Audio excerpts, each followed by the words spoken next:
जय Hind dear student. आज हम कक्षा 6 के विषय सोशल साइंस अर्थात सामाजिक, आर्थिक व राजनीतिक जीवन का चैप्टर नंबर 2 का क्वेश्चन आंसर करने जा रहे हैं। अगर हम इसका थ्योरी वाला वीडियो नहीं देखे हैं तो हमारे चैनल के 6 क्लास के सोशल साइंस वाले प्लेलिस्ट में हम जाके देख सकते हैं।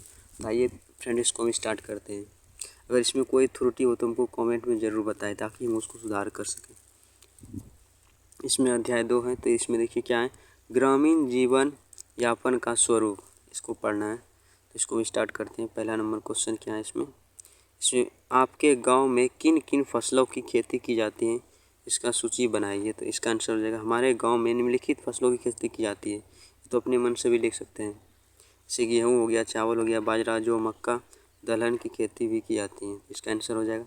नेक्स्ट क्वेश्चन है फ्रेंड्स, मध्यम किसान खेती के काम के लिए किन किन माध्यमों से धन उपलब्ध कराते हैं। तो इसका आंसर हो जाएगा, मध्यम किसान खेती के लिए पैसे जो होता है उसके लिए क्रेडिट कार्ड के माध्यम से धन उपलब्ध हो जाती है।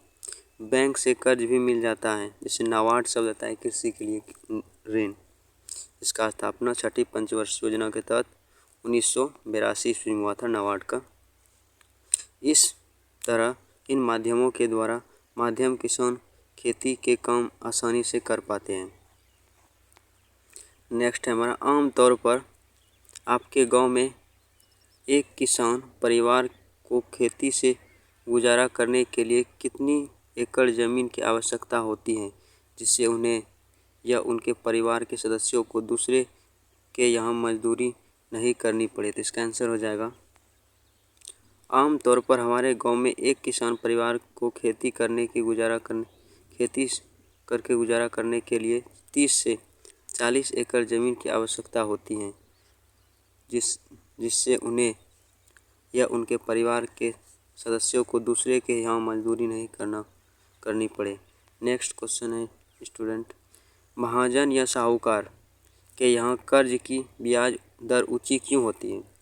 इसका देखिए, महाजन मतलब जो उसको एक तरह से सूद जो देता है वो सबको बुलाता जाता है, जो सूद में रुपया प्रोवाइड कराता है, उपलब्ध कराता है। महाजन या साहूकार के यहाँ कर्ज की ब्याज दर हमेशा ऊंची होती है जब छोटे सीमांत किसानों को आसानी से कर्ज नहीं मिल पाता, क्योंकि बैंक में चाहिए क्या, उसको क्रेडिट चाहिए तभी तो लोन देगा, ऐसे नहीं देता है। और इसका फ़ायदा महाजन लोग उसे ऊंची ब्याज की दर पर आसानी से कर्ज देते हैं, जिससे किसानों को खेती करने में सहायता मिल जाती है, और इसलिए महाजन या साहूकार के यहाँ ब्याज की दर ऊंची होती है। नेक्स्ट क्वेश्चन है हमारा, एक व्यक्ति को अमूमन एक वर्ष में कितने समय कृषक मजदूर के रूप में काम मिलता है एवं बाकी दिनों वह आजीविका संबंधित कौन कौन से कार्य करते हैं। तो आंसर हो जाएगा इसमें, एक व्यक्ति को अमूमन एक वर्ष में सिर्फ फसलों की कटाई के समय में ही कृषक मजदूर के रूप में काम मिल पाता है एवं बाकी दिनों में वह गांव में मजदूरी नहीं मिलने पर वह शहर में मिट्टी ढोने, बालू ढोने व निर्माणाधीन मकानों में मजदूरी का काम करते हैं, और वे लोग गाय तथा भैंस को भी पालते हैं। ग्रामीण मजदूर गैर कृषि कार्य से टोकरी बनाना, मिट्टी के बर्तन, ईंट, सूप, पंखा, चटाई बनाकर वह अपना जीवन यापन करते हैं। नेक्स्ट क्वेश्चन है, संतोष और प्रमोद के परिवार में क्या अंतर है। इसका संतोष का परिवार बहुत ही गरीब है, वह मजदूरी करके अपने परिवार का भरण पोषण करता है। गांव में मजदूरी नहीं मिलने पर वो संतोष पली और बच्चे के साथ पास के शहर में मिट्टी ढोने, बालू ढोने तथा निर्माणाधीन मकानों में मजदूरी कर काम करते हैं। संतोष की पत्नी घरों के घरेलू काम करती हैं, गाय भैंस पालती है। कृषक मजदूर का गुजारा नहीं हो पाता है तो वह गैर कृषि कार्य करके गैर कृषि मतलब कृषि से जो कार्य संबंधित ना उसे कहता है, उसे कहता है गैर कृषि। कृषि करके अपना जीवन यापन करते हैं। और उसके बाद देखिए प्रमोद का जो फैमिली है, प्रमोद का परिवार खुशहाल है और उन्नति करके वह अपने परिवार का भरण पोषण उचित तरीके से करता है। उसके पास 300 से 40 एकड़ तक का ज़मीन है। वह अपनी फसल की कीमत बढ़ जाने पर भी बेचता है, जिससे उसे बहुत अच्छी आमदनी हो जाती है। आपने खेती की कमाई से अपने खेती की कमाई से परिवार का गुजारा अच्छी तरह से हो जाता है। और उसको और उसको और उसके उसके उसको और उसके परिवार के सदस्यों का भी अपने खेती पर काम के अन्य सदस्यों को अपने खेत के काम करने की ज़रूरत नहीं होती है। प्रमोद अपने पास 1 या 2 मजदूर साल भर के लिए रखते हैं। वह अपने खाता बागवानी भी कराते हैं। सुखी संपन्न जीवन यापन करते हैं।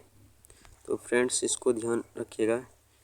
और स्टूडेंट फ्रेंड्स सब इसका सब्सक्राइब और लाइक कमेंट शेयर ज़रूर करें, ताकि हमको पता चले इसमें क्या गलती हो रहा है, ताकि हम सुधार कर सकें। उसके बाद है गैर कृषि कार्य के अंतर्गत आपके गांव के लोग कौन कौन से कार्य करते हैं। अभी बताया गैर कृषि उसको बोला था जो कृषि संबंधित कार्य नहीं है, जैसे भवन निर्माण, वो कृषि संबंधित नहीं है। गैर कृषि कार्य के अंतर्गत हमारे गांव के लोग निम्न कार्य करते हैं, जैसे हस्तशिल्प सिलाई का काम, जारी गोटा लगाने का काम, दिया टोकरी, सूप, दौरी, पंखा, मिट्टी के बर्तन, ईंट, दर्जी, राजमिस्त्री, लोहारगिरी, खिलौना इत्यादि बनाकर अपनी जीविका चलाते हैं। इन हस्तनिर्मित सामानों को गांव में बेचकर अपने परिवार की जीवन यापन करते हैं। नेक्स्ट है हमारा लास्ट क्वेश्चन है गैर कृषि कार्य किसे कहते हैं, उदाहरण दे के समझाएं। इसमें ग्रामीण परिवार जो मजदूर ऐसे भी हैं जो थोड़ा पैसा कमाते हैं, जिससे उसका भरण पोषण नहीं हो पाता है। इस कारण वह मजदूरी अपने जीविका उपार्जन के लिए गैर कृषि कार्य करते हैं, जैसे टोकरी बनाना, मिट्टी के बर्तन, झाड़ू, सूप, पंखा, कटाई, खिलौना, हस्तशिल्प, सिलाई का काम, जारी गोटा लगाने का काम, लोहारगिरी, राजमिस्त्री, दर्जी, कृषक मजदूर। ग्रामीण क्षेत्रों के लोग हाथ से कंबल, लाई, चादर इत्यादि कार्य करते हैं। तो ये सब क्या हो गया, गैर सरकारी कार्य, गैर कृषि कार्य हो गया, जो कृषि संबंधित नहीं है।